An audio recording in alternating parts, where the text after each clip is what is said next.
செம்ம ட்ரெண்டிங்காக போயிட்டு இருக்கக்கூடிய மோனிகா பாடலுக்கு சன் பிக்சர்ஸ் செஞ்ச செலவு எவ்வளவு அப்படின்னு தெரியுமா? ரஜினிகாந்த் நடிப்பில் ரொம்ப சீக்கிரமாக வெளியாகவிருக்கக்கூடிய திரைப்படம் தான் கூலி. லோகேஷ் கனகராஜ் இந்த படத்தை இயக்க, அனிருத் இந்த படத்துக்கு இசையமைச்சிருக்காரு. இது வரைக்கும் இந்த படத்துல இருந்து 2 பாடல்கள் வெளியாகி இருக்கு.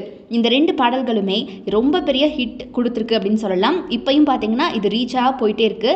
சிக்கிட்டு மற்றும் மோனிகான்னு சொல்லிட்டு 2 பாட்டுகள் இப்போ வரைக்கும் வெளியாகி இருக்கு.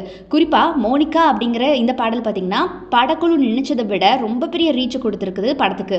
ஸோ அது போக இந்த பாட்டுக்கு ரீல்ஸ் பண்ணாதவங்களே இல்லைன்னு சொல்லலாம். பூஜா ஹெக்டே உடைய நடனத்தில் இந்த பாட்டு வெளியாகி இருக்கு. ஸோ அதுவும் தனி சிறப்புன்னு சொல்லலாம்.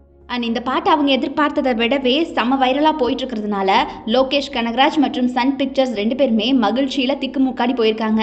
அது போக கூலி படத்தில் இடம்பெற்ற பாடல்கள்லேயே மோனிகா பாடலுக்கு தான் படக்குழு அதிக அளவில் செலவு செஞ்சுருக்காங்க அப்படின்னு தெரிய வந்திருக்கு.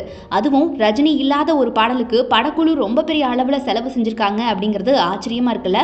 லோகேஷ் கனகராஜ் தான் இந்த பாடல் மிகப்பெரிய அளவில் ரீச் ஆகும் அப்படின்னு சொல்லிட்டு படக்குழுவுக்கு நம்பிக்கையே கொடுத்துருக்காராம். லோகேஷ் கனகராஜை நம்பி சன் பிக்சர்ஸ் பார்த்தீங்கன்னா மோனிகா பாடலுக்காக செலவு நிறையவே செஞ்சுருக்காங்க. அதுக்கு ஏற்ற பலன் இப்போ கிடச்சிருக்குன்னு சொல்லலாம். ஆனால் அந்த அளவுக்கு பார்த்தீங்கன்னா மோனிகா பாடல் மிகப்பெரிய அளவில் ரீச் ஆகி இருக்கு. கிட்டத்தட்ட 300 டான்சர்கள் மோனிகா பாடலில் நடனமாடி இருப்பாங்க. ஒரு நாயகியை முன்னிலைப்படுத்தி 300 டான்சர்களை வச்சு மிக பிரம்மாண்டமான முறையில் மோனிகா பாடலை உருவாக்கி இருக்காங்க.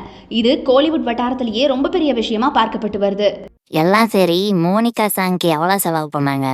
தெரியுமா தெரியாதா? தெரியாது தெரியாது தெரியாது.